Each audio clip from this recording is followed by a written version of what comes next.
지금도 전쟁이 곳곳에서 일어나고 있죠. 우크라이나 전쟁, 이스라엘, 하마스 전쟁 등등, 또 전쟁의 징후들이 있는 나라들도 많이 있습니다. 그런 전쟁들을 보면 참 참혹하죠. 인간의 어떤 그 극심한 욕심 때문에 생겨나는 전쟁으로 인해서 많은 사람들이 죽고 다치고 또 많은 건물들이 무너지고 경제적인 손실이 엄청나죠. 2차 세계대전 그러면 전 세계가 서로 전쟁의 도가니 속에 빠져든 그런 때이잖아요. 그 2차 세계대전 때문에 수천만 명이 죽었다고 그러죠. 그런데 기록에 의하면은 그 전쟁에 때문에 죽은 사람보다도 두려움 때문에 죽은 사람들이 더 많다, 그런 얘기를 합니다. 그러나 염려, 근심, 걱정, 두려움, 불안, 이런 것들이 오히려 사람들을 더 힘들게 한다는 것이죠. 그래서 독일의 유명한 그 철학자 키에르케고르라고 하는 사람이 있습니다. 그 사람이 한 유명한 말이 뭐냐면, 염려라고 하는 것은 죽음에 이르는 병이다, 그렇게 얘기를 합니다. 사람들이 염려를 많이 하면 죽음에 이르게 된다는 거죠. 지금 이사야서를 우리가 이제 오늘 40장을 보았는데 1장부터 9장까지의 내용들을 보면, 큰 주제를 보면 하나님께서 심판하신다는 거예요. 이 이스라엘을 중심으로 해서 그 주변에 있는 족속들, 그래서 이스라엘을 괴롭혔던 그 많은 족속들을 너희들은 이것 때문에 심판을 당한다, 이것 때문에 너희들은 하나님의 진노가 임한다. 그리고 결국은 또 유다, 이 이스라엘 백성들, 너희들도 회개하지 않으면 하나님의 심판이 임한다, 이런 무서운 경고가 계속되었습니다. 하나님의 말씀이지만 그 속에는 전쟁도 있고 기근도 있고 전염병도 있고 여러 가지 각종 재해, 재난, 이런 것들이 하나님의 진노로 내려오게 될 것이다 라고 하는 무서운 말씀들이 계속 선포되었죠. 자, 그런데 오늘 40장 말씀에 들어오면 이제 그렇게 무섭게 하나님께서 말씀하셨던 이 진노의 말씀과는 또 완전히 반대되는 말씀이 시작되죠. 너희는 너희의 하나님이 이르시되 너희는 위로하라, 내 백성을 위로하라. 지금 두려워 떨고 있는, 그 죽음의 공포 앞에 떨고 있는 백성들을 하나님께서는 이제 위로하라, 이렇게 말씀을 하십니다. 왜 하나님이 이랬다 저랬다 하실까? 하나님이 아버지시고 우리가 자녀라고 하는 그 관계로 놓고 생각하면 성경 말씀을 이해하기가 쉽습니다. 아이들이 잘못하면 야단은 치지요. 말로 혼내키기도 하고, 또 아이들이 또 고집을 부리면 매를 들기도 하고, 그랬습니다만은 그 후에는 어떻게 해요? 야단치고 혹은 매를 들고 난 다음에 내버려둬요? 여러분 집안에서는 그렇게 하시나 봐요? 그 다음에 안아주잖아요. 아이가 얼마나 아팠을까, 또 아이가 얼마나 혼이 났을까, 얼마나 또 두려웠을까. 그래서 아빠가 꼭 안아주고, 아빠가 너를 사랑해. 애는 이해를 못하겠죠. 사랑하는데 왜 때려? 그러겠죠. 사랑하니까 그러는 거야. 아빠가 너를 미워한 게 아니야. 그리고 꼭 안아주고 또 위로해 주지 않습니까? 하나님께서 이 백성들을 향해서 무섭게 진노의 말씀을 하시지만, 그러나 하나님께서는 다시 위로해 주시는 것으로, 하나님은 무서운 하나님이기도 하지만 사실은 사랑의 하나님이시다, 그것을 보여주시는 것이죠. 2절에 보면 너희는 예루살렘의 마음에 닿도록 말하며 그것에게 외치라. 그 노역의 때가 끝났다.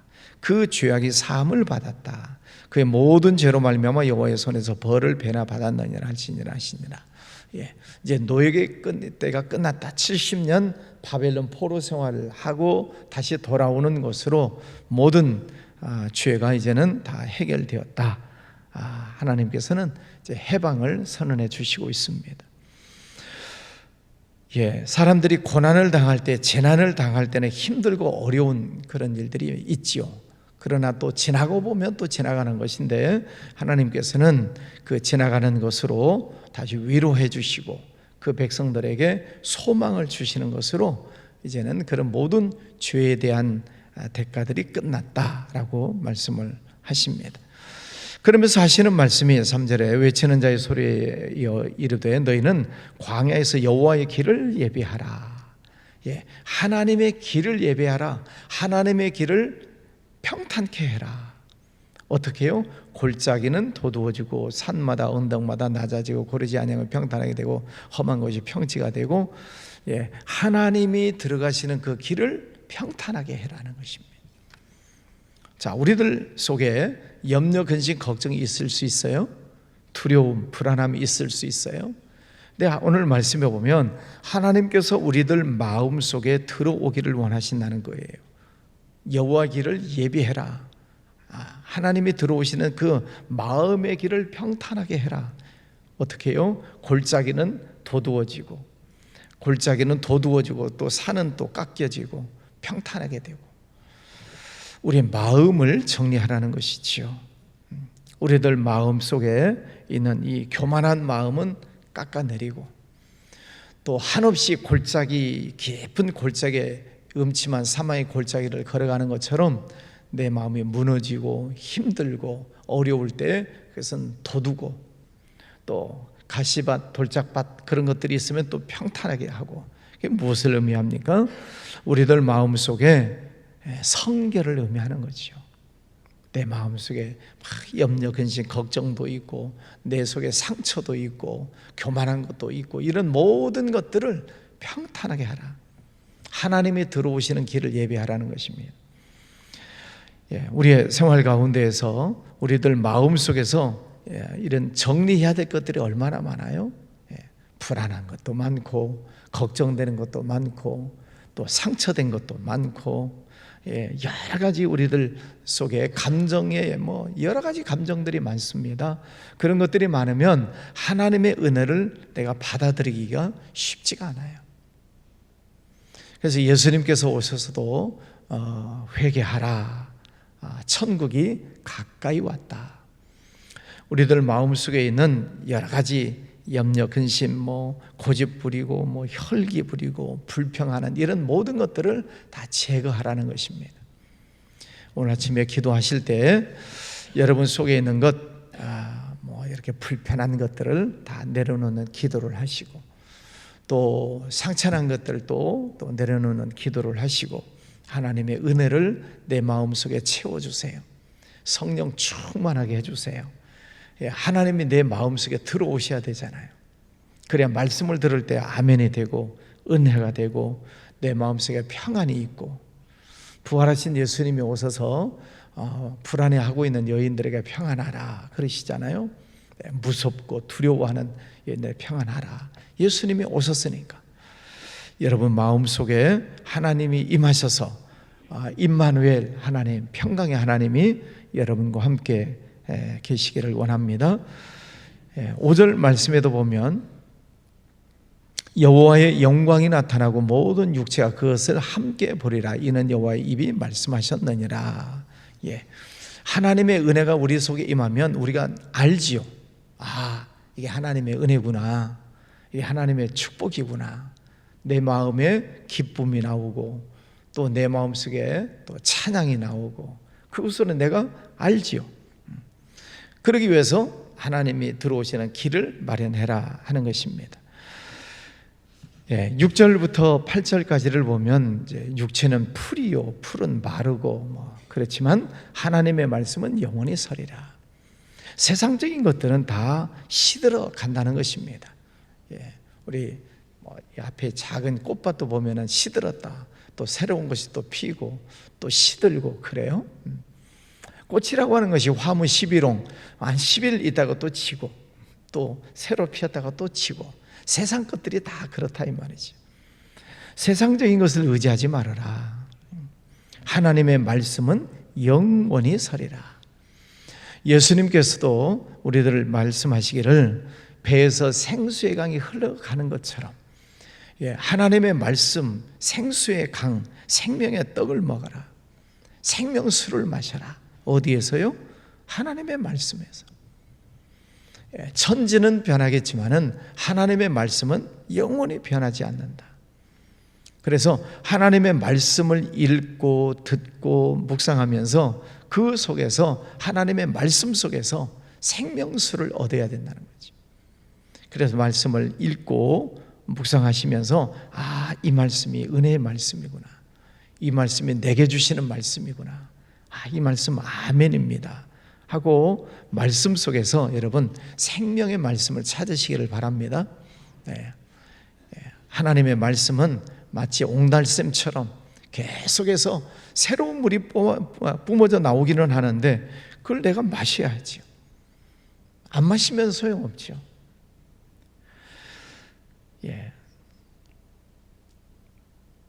9절 말씀부터 보면은 이제 보라 하는 말씀들이 나와요. 너희 하나님을 보라. 자, 보라 하는 이 말씀이 10절에도 보라, 또 보라, 15절에도 26절에도 보라 하는 그런 말씀들이 나옵니다. 하나님의 말씀을 보라고 외칩니다. 바벨론에서 구원해 주신, 바벨론 그 70년 포로 생활에서 구원해 주신 그 하나님을 보라는 거죠. 또 이스라엘 백성들은 과거 애굽에서 구원해 내시고 그 광야 40년 동안 하나님께서 얼마나 많은 기적을 베풀어 주셨는가를 보라는 거예요. 오늘날도 하나님이 나와 함께 하심을 보라는 거죠. 매일매일 생활 속에서 하나님이 나와 동행하시고 내게 은혜 주시는 하나님을 보라. 하나님의 은혜가 어떻게 온다 그랬어요? 아무 일이 없는 것으로 하나님의 은혜가 와요. 인정하십니까? 어저께 아무 일도 없었나요? 아무 일이 있었나요? 없었어요? 그게 감사한 거예요. 아무 일이 없이 지나가는 게 감사. 물론 뭐 어떤 일이 있다가 없어지는 것도 감사하겠지만 하루하루를 하나님의 은혜 가운데서 평안하게 보내는 게 그게 하나님의 가장 큰 축복이에요. 근데 사람들이 그걸 몰라요. 아무 일이 없이 은혜 가운데 지나가는 것이 은혜인 줄 잘 몰라. 아무것도 없는데요, 가장 큰 것을 주셨는데. 어저께 해가 떴어요, 안 떴어요? 어제도 햇빛이 얼마나 쨍쨍한지 34도. 이게 가을이 오는지 여름이 길어지는지 해가 뜨고 또 저녁에는 또 시원한 바람이 불고 일상생활 속에서 일어나는, 똑같이 일어나는 이런 일들 속에 하나님의 은혜가 계속 있습니다. 여러분 그 속에서 하나님과 동행하시기를 바랍니다. 자, 10절 말씀에도 보면 보라, 주 여호와께서 장차 강한 자로 임하실 것이요 친히 그의 팔로 다스리실 것이라. 보라, 상급이 그에게 있고 보응이 그 입에 앞에 있다. 보라, 하나님께서 강한 자로, 그 바벨론 제국이잖아요. 엄청나게 큰 제국. 그 제국을 누가 무너뜨리겠어요? 그런데 하나님께서 강한 팔로 그들을 무너뜨리시고 포로에서 귀환에 오게 하시고 다시 성벽을 쌓고 성전을 재건하는 그런 일들을 허락해 주시는 그 하나님을 보라는 거죠. 하나님께서 우리의 생활 속에서 강하게 역사하시고 때로는 우리를 팔로 또 안아주시는 그 하나님의 은혜를 보아라. 영적인 눈을 뜨고 늘 하나님의 은혜를 보시기를 바랍니다. 15절 말씀에 보면 또 보라, 그에게는 열방이 통에 한 방울 물과 같고 저울의 작은 틸극을 같으며 섬들은 떠오르는 먼지 같으리니. 하나님 앞에서는 모든 열방들이 아무것도 아니다, 그런 뜻이에요. 지금 뭐 강대국이다, 뭐 어쩌다, 뭐 힘이 있다, 어쩌다, 권력이 있다, 어쩌다, 이런 모든 것들이 하나님 앞에서는 아무것도 아니다는 거예요. 뭐가 같다는 것입니까? 먼지 같다. 작은 티끌 먼지는 훅 불면 다 날아가요. 하나님 앞에서는 그런 것들이 아무것도 아니다는 거예요. 세상의 사람들의 눈으로 보면은 뭐 큰 것도 있고 작은 것도 있고 많은 것도 있고 적은 것도 있고 뭐 여러 가지 비교되는 것들이 많지만은 하나님이 보실 때는 먼지 같다. 우리 세상 길을 걸어가다 보면은 와 20층, 30층, 123층 뭐 이렇게 높낮이가 다 보이지만은 비행기 타고 위에서 내려다 보시면 아무것도 아니잖아요. 다 땅바닥에 붙어 있어요. 또 멀리서 우리가 아파트를 보면은 아파트 방 한 칸이 요만하잖아요. 근데 뭐 30몇 평이냐 40몇 평이냐 멀리서 보면 다 손톱만 한데 하나님 보시기에는 다 티끌 같다, 먼지 같다. 근데 우리는 그런 것들 속에서 울근불근 하면서 살아가고 있는 것 아닌가. 이 거대한 우주를 창조하신 하나님이 우리 아버지신데 너무 작은 것 가지고 우리가 째째하게 놀고 있는 것 아닌가. 하나님, 우리 아버지는 크신 하나님이신데 그 하나님이 우리 아버지시잖아요. 여러분 아버지하고 제 아버지하고 다르신 분인가. 26절 너희는 눈을 높이 들어 누가 이 모든 것을 창조하였나 보라. 주께서는 수요대로 만상을 이끌어내시고 그들의 모든 이름을 부르시나니 그의 권세가 크고 그의 능력이 강함으로 하나도 빠짐이 없느니라. 봐라, 하나님은 크신 하나님이시다. 그 능력이 강하신 하나님이시다. 하나님 아버지, 그 하나님, 이 모든 세상 모든 만물을 창조하신 하나님, 천한 모든 만물을 만드시고 또 그 세상을 경영하시는 하나님, 그 하나님, 어마어마하신 하나님이 내 안에 오셔서 임마누엘로 나와 함께 하시는 하나님, 그 하나님 안에 하나님의 지혜가 있고 하나님의 능력이 있고 하나님이 내 안에 계시면서 내게 구하면 내가 주겠다. 생각만 해도 주지 않았냐? 생각지 않아도 주지 않았냐? 하나님이 우리 안에 영원히 계시겠다고 약속하시잖아요. 그 크신 하나님이 내 안에 계시다. 여러분 이 말씀을 꼭 붙잡으시기를 바랍니다. 그 하나님을 내 마음속에 믿고 의지하고 사는 자는 피곤한 자에게는 능력을 주시며 무능한 자에게는 힘을 더하시나니 소년이라도 피곤하며 곤비하며 장전에 넘어지며 쓰러지되 하나님을 앙망하는 자는 독수리가 날개치며 하늘로 올라감 같다. 오늘 이 유명한 말씀이잖아요. 하나님을 앙망하는 자, 하나님께서 피곤치 않도록 우리를 지켜주시고 우리와 함께 동행하시겠다 이렇게 약속을 해 주시고 있습니다. 하나님은 영원하신 하나님, 태초 이전부터 태초부터 심판 이후까지 영원하신 하나님, 그 하나님은 우리와 늘 함께 하시니까 그 하나님과 동행할 때 피곤치 않고 곤비치 않고 넘어지지 않고 하나님이 우리를 독수리가 창공을 향해 올라가는 것처럼 새 힘을 주시겠다 약속을 하십니다. 여러분 세상을 바라보고 비교하고 의기소침하지 마시고 하나님이 내 안에 계시는 그 하나님과 오늘도 동행하시고 하나님과 영적으로 교제하시고 하나님이 내게 어떤 은혜를 주시는가 또 내게 어떤 축복을 주시는가 배에서 생수의 강이 흘러 넘치는 것처럼 주시는 하나님의 은혜를 경험하시기를 바랍니다. 오늘도 승리하시기를 바랍니다. 기도하겠습니다. 거룩하신 아버지 하나님 감사합니다. 오늘도 귀하고 복된 아침을 허락하여 주신 하나님 감사합니다. 세상 모든 만물을 창조하시고 또 이 아침을 주신 하나님 오늘도 저희와 함께 동행하여 주시고 또 우리 심령 속에 오신다 하시니 감사합니다.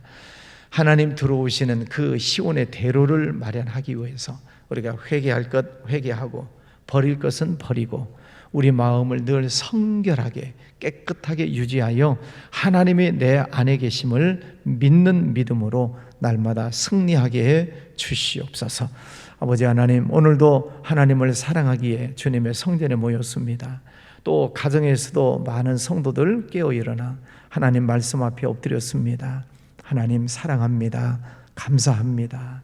저희들은 연약하고 부족합니다. 작은 것 앞에서도 넘어지고 쓰러지는 연약한 존재입니다. 하나님, 저희들을 붙잡아 주시고 하나님께서 힘 주시고 은혜를 베풀어 주시옵소서.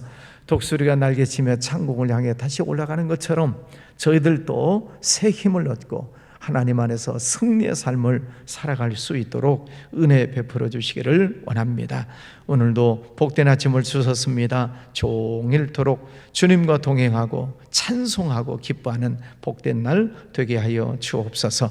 가정에 그래도 남아있는 여러 가지 문제들, 우리들 마음속에 있는 염려, 근심, 걱정거리들 하나님 앞에 맡기고 기도합니다. 하나님이 모든 문제들 하나님께서 해결해 주실 줄 믿습니다. 예수 그리스도 이름으로 어둠의 것들은 다 떠나갈지어다.